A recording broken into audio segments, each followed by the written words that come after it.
새해 첫 주일 일부 예배를 하나님 앞에 올려드립니다. 보통 우리가 새해가 되면 의뢰 희망찬 새해, 활기찬 새해라고 하면서 힘있게 출발을 하게 되는데 그러나 지금은 이 희망이라고 하는 단어를 떠올리려고 해도 마음에 와닿지 않을 때가 있는 것 같습니다. 더욱이 재작년 11월부터 코로나가 시작이 되어졌는데요. 그때는 우한 폐렴이라고 그랬었죠. 저희 나라에서는 자료를 찾아보니까 작년 1월 20일 날 첫 확진자가 나왔더라고요. 아무튼 그로부터 국민들은 모든 생활은 달라지기 시작을 했습니다. 너무나 많은 부분들이 달라졌습니다. 그래도 만남이 있었던 때가 있었는데 지금은 만남이라고 하는 것도 찾아볼 수가 없고 또 5인 이상 모이지 말라고 하니까 5인 이상 되는 가족들에서는 그럼 우리도 만나지 말라고 모이지 말라고 하는 건가라고 생각이 들 정도로 그런 것까지도 정부에서 아니요 가정들은 괜찮습니다. 식당이나 이런 데 5인 이상 모이는 걸 금지하는 겁니다. 가족분들은 괜찮습니다라고 말을 할 정도로 그렇게 불신이 싹트고 생활의 모든 것들이 너무나 많이 달라졌습니다. 코로나 이전에도 젊은이들은 사는 게 힘들어서 연애, 결혼, 출산 이 세 가지를 포기하는 삼포 시대라고 불린 적이 있습니다. 그런데 그 이후에는 5포 시대, 또 7포 시대를 넘어 이제는 아예 거의 모든 걸 포기한다라고 하는 M포 세대가 되어졌습니다. 거기다가 우리나라를 지칭하는 말도 좋은 나라, 동방예의지국 이런 게 아니라 살기 정말 싫은 나라, 지옥 같은 나라에서 헬 조선이라고 하는 말까지도 등장을 했었죠. 거기다가 지난해에는 코로나로 인하여서 참 개인의 의지와는 상관없이 뭐 하나 제대로 해본 것이 없는 늘 초조해하고 불안해하고 불신과 불만과 원망이 가득하고 언론에 현혹되어 바른 가치관을 잊어버리고 무엇인가 세뇌 되다시피 생각과 의지를 빼앗겨버린 그러한 한 해를 또한 보내지 않았는가라는 생각을 하게 됩니다. 이런 분위기에서 해가 바뀌니 좋은 일이 있을 것이라고 기대하고 소망하는 마음을 갖게 되어지는데 우리는 세상 사람들과는 달라져야 된다라고 생각을 합니다. 아멘이시죠? 네. 무엇인가 우리는 세상 사람들과 뭔가 다름이 있잖아요. 세상 사람들은 이렇게 어려운 시대이니까 물가도 상승할 수도 있고요. 왜? 판매가 되지 않으니까. 물건이 많이 팔려야지 조금 싸게 들여오고 싸게 팔 수가 있죠. 물건이 안 나가다 보니까는 한 개를 팔아도 조금 더 비싸게 팔고 싶은 마음이 이 상인들에게는 있지 아니할까. 그 물건값이 올라가면은 사는 사람들은 더 위축되겠죠. 살까라고 하다가 값이 조금 올랐네. 그러면은 값이 떨어질 때 사야 되겠다. 급한 게 아니면은 그렇게 될 수밖에 없습니다. 그러니 경제는 점점 더 침체되어질 것이고 그런데 우리 담임 목사님을 통해서 들었듯이 이 나라는요 교회가 부흥되어지고 잘 될 때 경제까지도 잘 되어졌습니다. 저는 지식이 조금 부족하지만 그 1907년을 비롯해서 큰 부흥의 역사가 있었잖아요. 그러면서 예수전도단에서 10만 선교사 파송을 하겠다고 하나님께 서원을 했습니다. 그러니 선교사들이 파송이 되어졌을 때에 그들을 물질적으로 지원을 해야 되잖아요. 그래서 70년대부터 경제적 부흥이 일어났습니다. 그 박정희 대통령을 통해서. 그렇게 되다 보니까 나가 있는 선교사들에게 지원을 할 수가 있게 되어진 겁니다. 하나님의 역사가 계획이 되어지고 그 일이 사실 세상 일을 할 때에 경제적 뒷받침은 되어져야 되는 거기 때문에 그 일들이 되어지기 위해서 경제적 부흥이 일어나게 되어진 겁니다.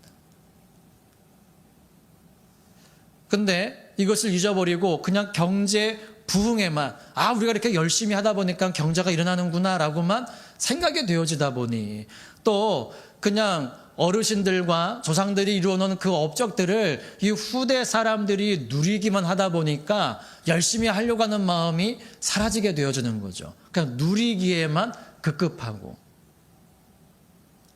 그러니까 옛 어르신들이 열심히 일하는 일개미와 같았다면 지금 세대 사람들은 꼭 놀고 먹으려고 하는 배짱이와 같이 그 추운 겨울이 다가올지를 알지 못하고 그냥 내가 좋아하는 거 이렇게 잘하면 이것만 가지고도 내가 먹고 살 수 있을 거야. 연주도 잘하고 노래도 잘하면 이것만 가지고 네 예능만 가지고도 먹고 살 수 있을 거야 라고 하는데 사람들이 쳐다봐 주지 않고 들어주지 않는데 그게 무슨 소용이 있겠습니까?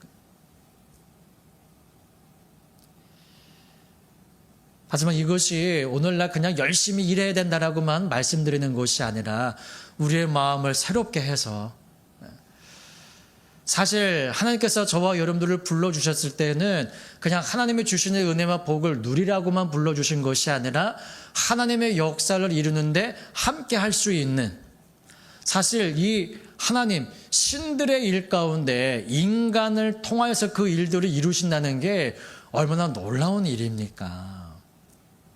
만물을 말씀으로 만드셨는데 뭐가 부족하여서 맨날 범죄하고 뒤로 물러서려고 하고 아까워하는 인간들을 들어서 하나님의 역사를 이루시겠느냐 하는 것이죠.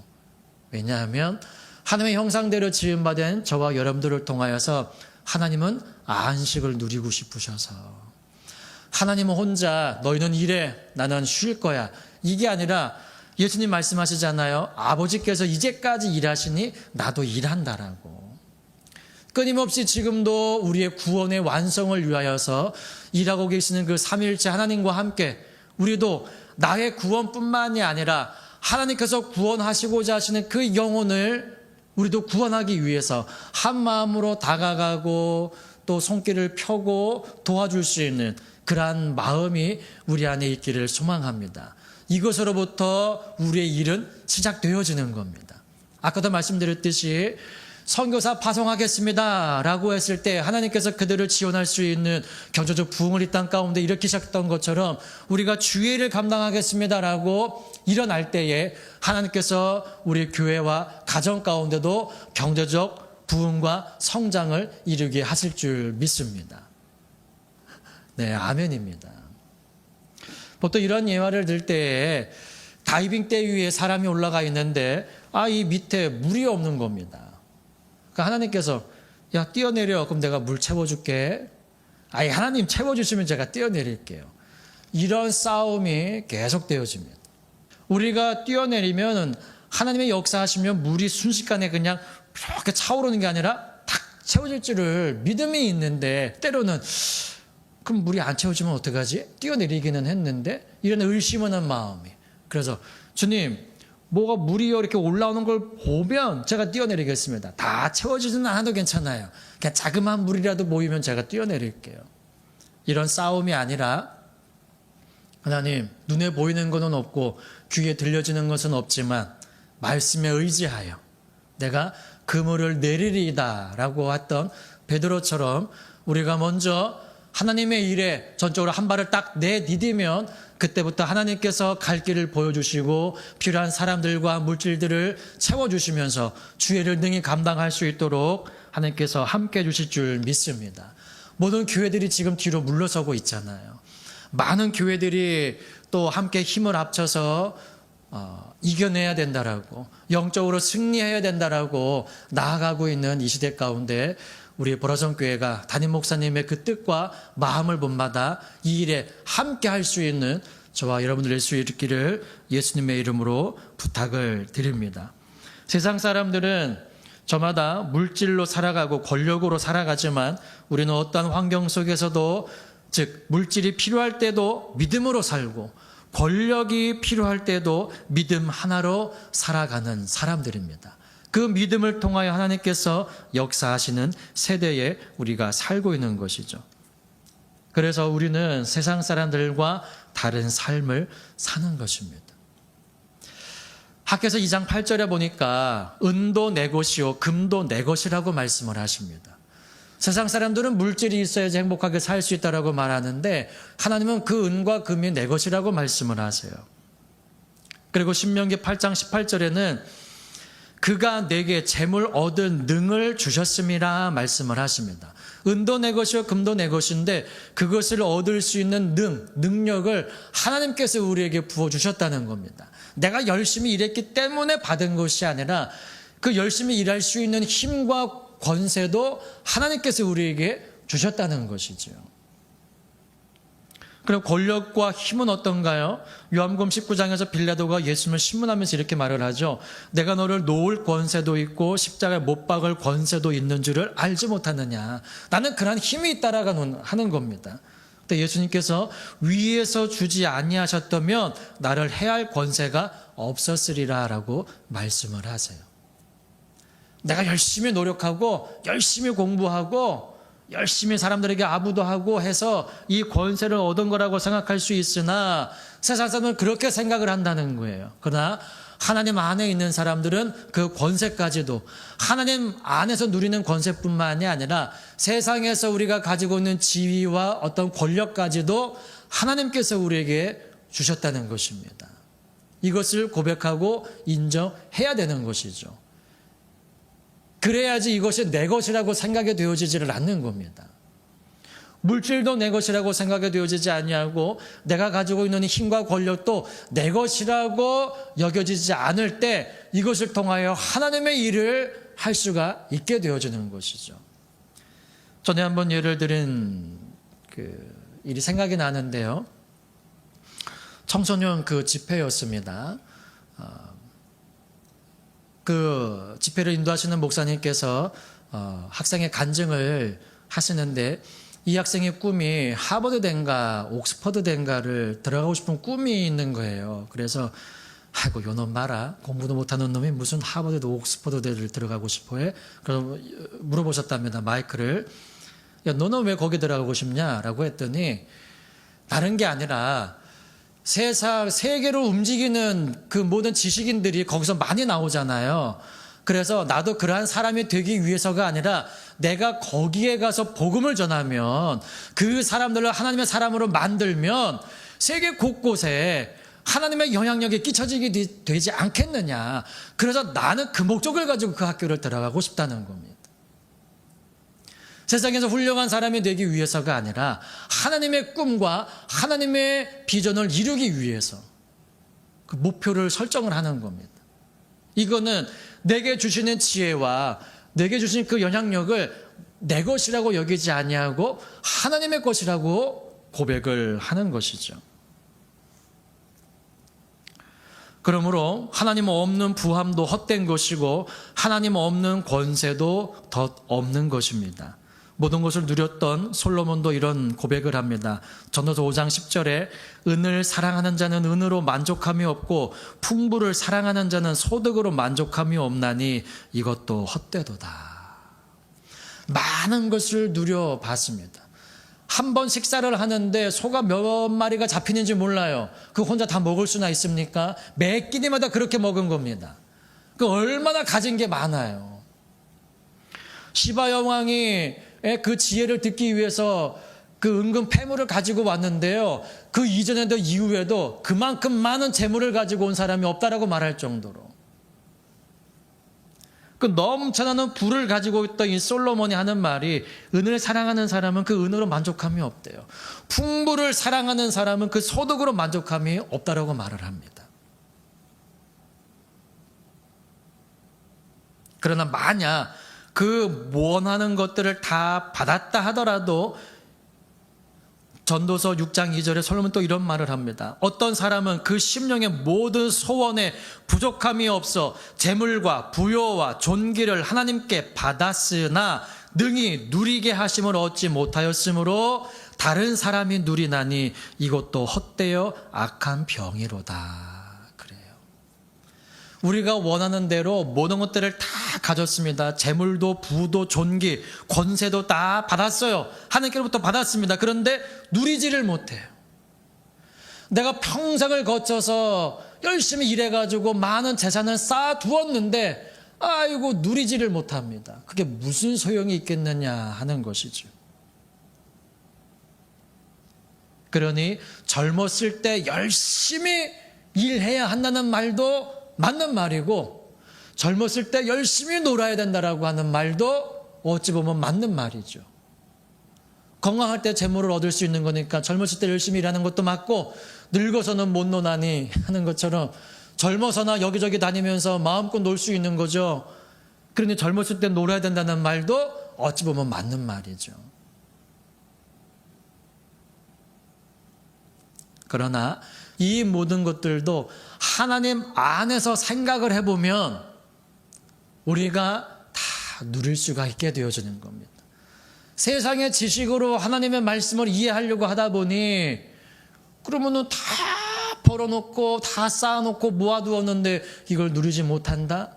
우리는 자꾸 이 세상에 갇힌 생각을 하게 되어지는 겁니다. 하나님을 그 부자 비유에서 예수님께서 그러시잖아요. 한 해 소출이 많아져가지고 그 소출을 가지고 어떻게 할까 하다가 이 부자가 생각하는 꾀가 뭡니까? 창고를 더 크게 지어야 되겠다. 그리고 소출을 꽉꽉 채워두고 자기 영혼에게 말하죠. 내 영혼아 이제는 먹고 쉬고 즐기자. 여러 해 쓸 물건을 많이 쌓아두었다라고 말을 합니다. 그런데 그는 뭐 했습니까? 누리지를 못했어요. 이 어리석은 자야, 오늘 밤 내가 내 영혼을 도로 찾으리니 내 쌓아놓은 것이 네 것이 되겠느냐. 이 솔로몬의 이 말입니다. 능히 누리게 하심으로 얻지 못하였으므로 다른 사람이 누리나니 이것도 헛되어 악한 병이로다. 우리는 열심히 일해서 이 세상 가운데 무언가를 자꾸 누리려고 하는 마음이 있습니다. 근데 우리의 누림과 우리의 쉼은 이 땅에서가 아니라 하늘나라에서. 이게 세상 사람들과 하나님 안에 있는 사람들의 다른 모습입니다. 이 땅에서 쌓아서 이 땅에서 누리려고 하면은요, 예수님 믿는 사람이나 믿지 않는 사람이나 똑같죠. 다를 게 무엇가 있겠습니까? 방법의 차이는 있을 수 있죠. 거짓말 하지 말라고 하셨으니까 거짓은 행하지 말아야지. 부정하게 취하지 말라고 하셨으니까 부정하게 취하지는 말아야지. 이런 어떤 선한 마음으로 한다 할지라도 그 쌓아놓은 것을 이 땅에서 누리려고 한다면 세상 사람들과 별반 다를 것이 없는 것입니다. 욥은 자신의 그 모든 것들이 다 사라진 그때에 이런 고백을 합니다. 내가 모태에서 적신이 나와 싸운즉 또한 적신이 그리로 돌아가올지라. 주신 자도 여호와시오 취하신 자도 여호와시오니 여호와 이름이 찬송을 받을지니이다 라고 고백을 합니다. 지난 한 해를 이렇게 생각을 해보면서 우리 주일 그 2부 예배 때 그 찬양하는 팀이 있잖아요. 그 찬양하는 팀에게 무슨 말을 해줄까라는 생각을 하다가 오늘 이 본문 말씀이 생각이 났습니다. 그래서 어떠한 사람은 송구 영신 예배를 드리면서 주일 2부 오전 예배죠. 찬양을 시작한 분들이 있는가 하면 중반 넘어서 함께 합류하신 분들이 있고 또 거의 한 해가 마무리되어 가는 시점에서 함께 우리 하게 된 우리 형제도 있습니다. 어찌 보면은 새벽에 나가서 일꾼을 불러 모아서 내가 너에게 한 데나리온을 약속을 하겠다. 포도원에 들어가서 일하라 해서 그때부터 시작해서 12월 31일 송구 영신 예배를 드리는 시간까지 열심히 일해온 사람들도 있고 중간쯤에 나갔더니 놀고 서는 사람들이 있어서 너도 와서 일할래 해서 보라성교회라고 하는 포도원 안으로 들어보내서 일한 사람들도 있고 또 마감 시간이 1시간밖에 남지 않았는데 나가봤더니 또 놀고 서는 사람들이 있어서 그 사람도 너 포도원에 들어가서 일하라 하고 포도원에 들여보내서 일하게 한 사람들도 있는데 그 마지막을 보니까 어떻습니까? 나중 온 사람부터 처음 왔던 사람까지 상당한 주는데 어떻게 줍니까? 똑같이 동일하게 한 데나리온씩을 줍니다. 그럼요, 우리는 이걸 생각을 했을 때 어떤 꾀를 내냐면은요, 처음부터 시작하지 않아도 동일하게 주시네? 아이고, 그럼 처음부터 열심히 할 필요 없겠네. 라고 하는 마음을 가질 수가 있습니다. 이거는 악한 생각입니다. 왜냐면은요, 그 11시에 9절에 보세요. 9절에 보시면 9절 10절 함께 합독해 보실까요? 시작. 제 11시에 온 자들이 와서 아니요. 6절 7절 시작. 제 11시에도 나가보니 섰는 사람들이 또 있는지라. 가로되 너희는 어찌하여 종일토록 놀고 여기 섰느뇨. 가로되 우리를 품꾼으로 쓰는 이가 없음이니이다. 가로되 너희도 포도원에 들어가니라 하니라. 아멘. 그들이 놀고 섰는 이유는 무엇입니까? 쓰는 사람이 없어서. 쓰는 사람이 없어서 일은 하고 싶은데 쓰는 사람이 없어서 놀고 섰던 것뿐이지, 해야 할 일이 있는데 지금은 안 해도 괜찮아, 더 있다 해도 괜찮아, 이런 마음으로 놀고 서는 사람들이 아니라는 겁니다. 그럼 여러분 생각해 보세요. 작년에는 일찍 새벽부터 부름을 받아가지고 12시간 내내 일한 사람들이 있는가 하면, 중간이나 또는 막바지에 들어온 사람이 있었다 할지라도 지금은 어떻습니까? 지금은 우리가 모두가 새로운 출발점에 있습니다. 지금 우리는 모두 새벽 6시에 주인이 처음 나가서 사람들과 한 데나리온의 약속을 하고 자기 포도원으로 들여보낸 사람들과 똑같은 겁니다.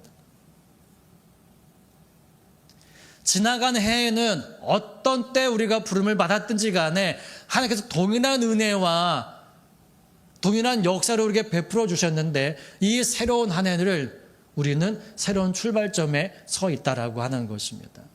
그럼 우리는 나중에 부름 받은 사람이 아니라 처음에 부름 받은 사람들이라는 것이죠. 그럼 우리는 어떤 마음으로 일을 해야 되겠습니까?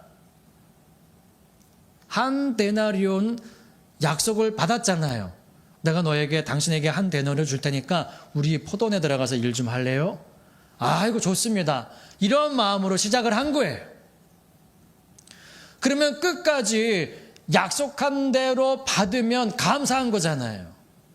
그런데 이 오늘 비유에서 말하는 이 처음에 들어온 이 사람들은 불평하는 마음이 있었어요. 왜요? 나중 온 사람들이 한 데나리온 받았거든요. 그러면은 야, 1시간밖에 일 안 했는데 한 데나리온을 받아? 야, 그럼 우리 적어도 2데나리온은 주겠지. 12배까지는 아니더라도, 12데나리온은 아니더라도 적어도 2데나리온, 뭐 그것까지는 말하지도 않고 그냥 한 데나리온 이상은 주겠지, 이런 마음이 있었는데 똑같이 한 데나리온을 주는 거예요. 사실 이게 불평할 게 아니잖아요. 주인과 약속한 게 한 데나리온이니까 그 합당한 거를 받으면은 그걸로 끝인데 거기에 대한 불평하는 마음이 생기는 겁니다. 아니 주님, 저희는요 작년 송구 영신 예배 드리면서부터 이번 송구 영신 예배 드릴 때까지 정말 열심히 일했는데, 아니 어떻게 막바지 온 사람하고 똑같이 은혜를 주십니까? 이거 너무 불공평한 거 아니에요? 이런 말을 할 수가, 이런 생각을 할 수가 있다는 겁니다. 그런데 주인이 뭐라고 말씀을 하시나요? 14절 합독해 보실까요? 시작. 내 것이나 가지고 가라. 나중 온 이 사람에게 너와 같이 주는 것이 내 뜻이니라. 아멘. 여러분들도 여러분 농사 다 지어보셨죠? 대부분은 지어보셨죠? 저도 시골에서 부모님 일을 도와서 농사 일을 도와드린 거죠. 농사를 지은 게 아니라. 그런데 어렸을 때는요, 꾀부리기 바쁩니다. 어떻게든 덜 하고 싶어서. 근데 고추 따는 거는요, 열심히 하고 싶어도 못 하겠더라고요. 저도 어지러워가지고 안 하고 싶어서가 아니라 진짜 그 고추 따는 게 좀 힘이 들거든요. 더디잖아요. 고추가 많으면은요, 조금 길면은 이 밭이요, 하루 종일 한 골도 못 나갈 때가 있습니다. 하루 종일 따는데. 그러니까 중간중간에 푸대자루가 계속 나오는 거예요. 근데 하루 종일 따도 한 줄이 못 나갑니다. 그러니 얼마나 그 힘든 일이에요. 쭈그리고 앉아가지고.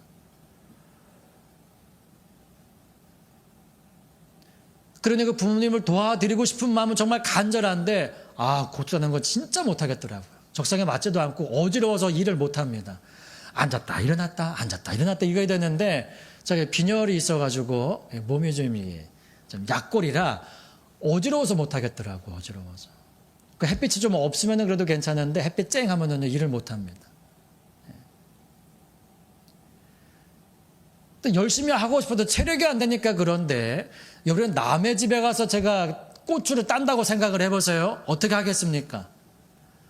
부모님을 사랑하는 마음이 있는데도 일이 안 돼가지고 그런데 제가 남의 밭에 가서 고추를 딴다면 어떻게 하겠습니까?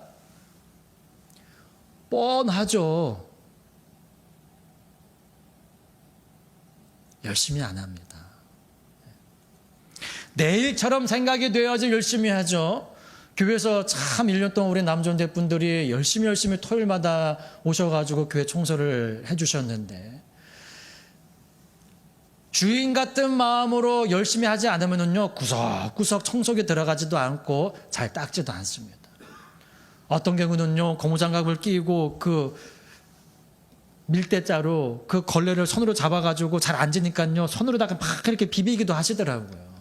그게 주인의 마음이 아니면 그거 어떻게 하겠습니까? 그냥 물만 슥 묻히고 말겠죠. 물만 있으면은 물기 있으면은 청소했구나 이렇게 생각이 되어지잖아요.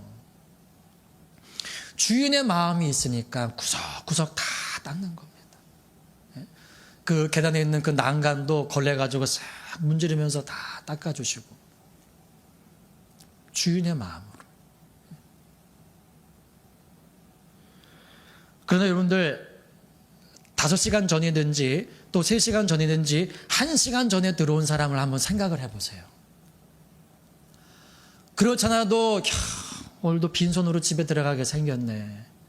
아이고 오늘은 우리 가족들 뭘 사다 주지? 저녁에는 뭘 먹지? 이 고민을 하면서 집에도 못 들어가고 마감시간이 다 돼가지고 일거리도 다 떨어지고 부를 사람이 없잖아요. 제 11시니까 이제 1시간 남은 거예요. 일할 수 있는 시간이. 그 시간에 누가 불러서 그 사람들을 쓰겠습니까? 그런데 어떤 사람이 오더니 포도원에 들어가서 일을 하라는 거예요. 한 내려오는 고사하고 그 내가 집에 들어갈 때 빈손으로 들어가지는 않겠구나. 와 이런 고마운 사람이 있네. 얼마나 열심히 일을 하겠습니까? 얼마나 열심히. 정말 그 12시간에 쏟아 부을 에너지와 정성을 그 1시간 내에 다 쏟아붓지 않겠어요? 정말 감사한 마음으로 콧노래 부르면서 즐거운 마음으로 일을 하겠죠. 그런데 한 대나리온을 주시네요. 주인이. 여러분들 이게요 세상적으로 생각을 하면은요 이치에 맞지 않는 일이에요. 만약에 이렇게 주인이 주잖아요. 그 다음부터 누가 새벽 일찍 나와가지고 일 구하겠습니까? 늦지막히 가가지고 혹시 또 그 주인 안 오나? 어제 왔던 그 주인 기다리지 않겠습니까? 이게 세상의 일로 보면은요 맞지 않는 거예요. 그리고 열심히 일한 사람이나 또 처음 온 사람이나 늦게 온 사람이나 똑같이 주면은요 이게 맞지 않는 거잖아요. 그럼 누가 열심히 일을 하겠습니까? 열심히 일을 해도 한 데나리온, 열심히 일 안 해도 한 데나리온, 일찍 와도 한 데나리온, 늦게 와도 한 데나리온. 누가 열심히 하겠냐고요. 세상의 방법과 세상의 일의 그 규범으로 생각을 하면은 이치에 맞지 않는 겁니다. 자꾸 이게 세상적으로 생각을 하면은요 안 맞아요. 맞을 수가 없습니다. 하나님의 일입니다. 하나님의 일. 그래서 주님 말씀하시죠. 16절에 합독합시다. 시작. 이와 같이 나중된 자로서 먼저 되고 먼저 된 자로서 나중되리라. 그런데 오늘 19장 30절에는 뭐라고 말씀하신지 아세요? 19장 30절 합독해 보실까요? 시작. 그러나 먼저 된 자로서 나중되고 나중된 자로서 먼저 될 자가 많으니라 하십니다. 여러분, 저와 여러분들은 먼저 된 자들입니까? 나중된 자들입니까? 새벽 일찍 부르심을 받은 먼저 된 자들입니다. 그럼 여러분 먼저 된 자로서 나중되기를 원하십니까? 먼저 된 자로서 계속 먼저 된 자가 되기를 원하십니까? 먼저 부름받은 자로서 모범이 되어지고 나중 온 사람들이 열심히 하고 싶은 마음은 있으나 일을 어떻게 할지 모를 때에 아이고 그 일은요 이렇게 하면 돼요. 저도 잘 몰랐는데요. 아이고 일찍 와서 하다 보니까 이게 노하우가 생겼다고. 그 일은요 이렇게 하면은요 저같이 착오 없이 일할 수 있어요. 이렇게 한번 해보세요. 도와주는 마음이 있을 수 있는 거잖아요. 이것이 먼저 된 자가 계속해서 먼저 되어지는 겁니다. 그런 사람은 존경받는 거잖아요. 그러니까 무조건 일해서요. 어떻게 하는데요? 그냥 해봐요. 나도 그냥 몰랐는데 나도 해봤어요. 당신도 한번 그렇게 해보세요. 이게 아니라 잘 모르는 사람이 있으면 도와주고 아이고 예배는 어떻게 드려요? 아이고 성경은 어떻게 찾아요? 찬송가는요 어떻게 해요? 그건요 이렇게 찾으면 돼요. 그리고 기도할 때는요 이렇게 하면 됩니다. 모범을 보일 수 있는 이게 계속해서 먼저 되어지는 거잖아요.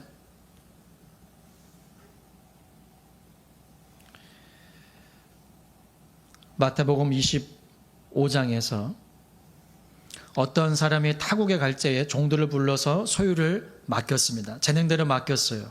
근데 5달란트 받은 사람은 바로 가서 그곳으로 장사합니다. 2달란트 받은 사람도 그렇게 했어요. 근데 오랜 후에 그 종들의 주인이 돌아왔을 때에 그 회계를 하는데 결산을 하는 데에 5달란트 받은 사람은 또 5달란트 남겨서 주인에게 왔습니다. 그러니까 그 주인이 그에게 하는 말이 잘하였도다 착하고 충성된 종아 내가 작은 일에 충성하였음에 내가 많은 것을 내게 맡기리니 내 주인의 즐거움에 참여할지어다. 이것도 여러분들 세상적으로 생각을 해보세요. 내가 작은 일에 충성했으니까 많은 걸 내게 맡겨준대요. 아이고 일이 더 많아져요. 열심히 하니까 에이구 그럼 나 열심히 안 할래요. 이렇게 생각할 수도 있잖아요. 열심히 일했으니까 보상으로 쉼을 얻을 것이라고 우리는 보통 생각을 하는데 아이고 일 잘하니까 일거리가 더 많아져요. 세상적으로 생각을 하면은 아이고 일 많이 하니까는 일이 더 오네. 그럼 일 많이 하지 말아야 되겠다. 이 생각을 하게 됩니다. 자꾸 우리가 육신적으로 생각을 하지 말기를 바랍니다. 이게 하나님의 은혜잖아요. 많은 것을 내게 맡기리니 그만큼 믿음직한 사람이라는 거예요. 그러면서 내 주인의 즐거움에 참여하래요.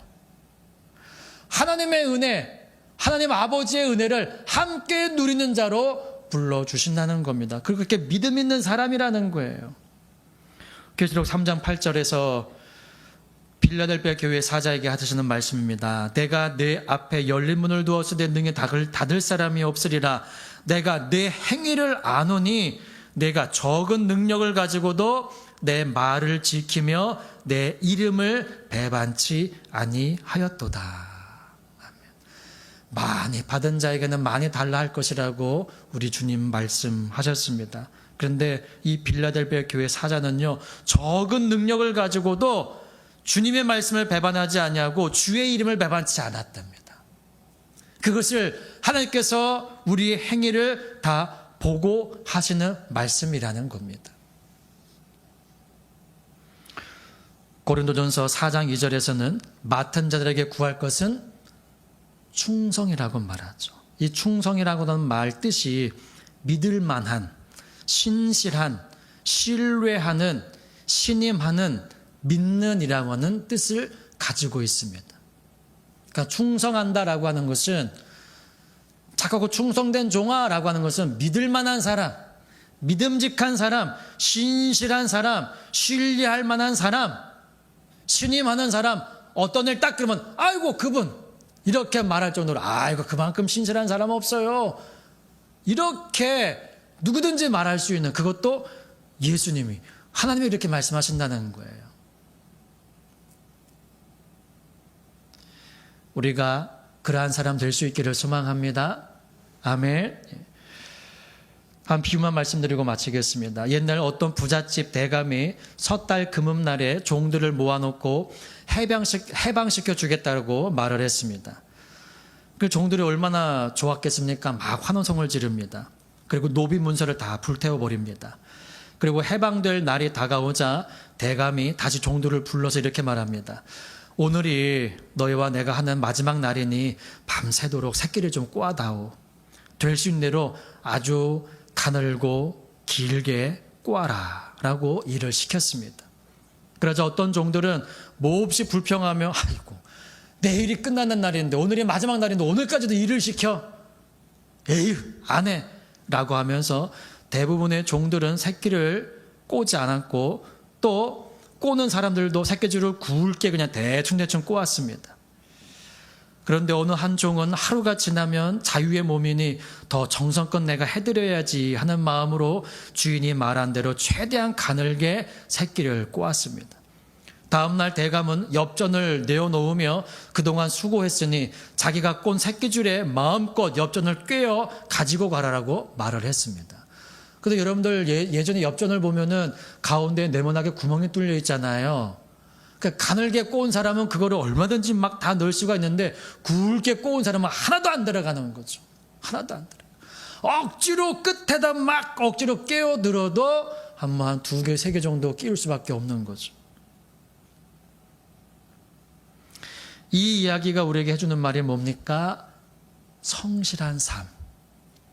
우리는 처음에 시작될 때는 이런 약속을 많이 하잖아요. 근데 끝까지 이 성실한 삶, 끝까지 충성하는 삶, 끝까지 주님 보시기에 믿을만하고 신실하고 신뢰할만하고 신임할만한 그러한 사람이 저와 여러분 모두가 되어줄 수 있기를, 한 대날의 약속을 받고 우리가 부르심을 받고 한 해를 시작하였으니 마감날에 다른 사람과 비교해도 동이나 은혜를 주신다 할지라도 불평하는 마음이 아니라 주님과 제가 한 대날의 약속을 했으니 이것만 주셔도 감사합니다 라는 고백을 할 수 있는 저와 여러분, 사람들을 눈에 보기에만 신실한 사람이 아니라 우리 주님 모실 때에도 신실한 사람, 잘하다가 착하고 충성된 종아 칭찬받을 수 있는 저와 여러분으로 설 수 있기를 예수 그리스도의 이름으로 축복합니다.